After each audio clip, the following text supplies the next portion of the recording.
Hey there, so I made this really easy travel checklist to help you stay organized when planning for traveling. So it's easy to edit and print this sheet. It's available in Google Sheets and Excel, and I'll show you how it works. So at the top, you can easily just put the trip name of where you're going. You can edit any of these category titles.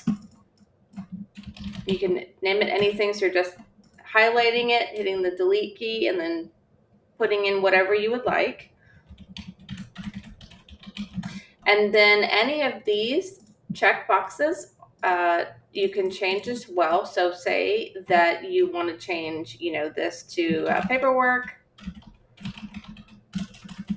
or your laptop, whatever is important to take with you, book bag.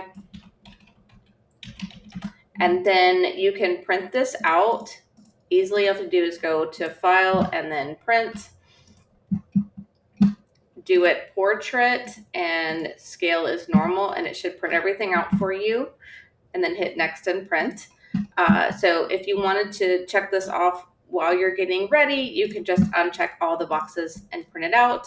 And of course, you can just use this on your laptop, your computer, and then just check things off as you pack them. So this is a super simple sheet to use. The only difference if you're using Excel is there will not be the check boxes. There will just be little squares, and you will just put an X when you have completely packed and packed that item. So if you have any questions, feel free to reach out. This template's available at savvyandthriving.com, and you have a good day.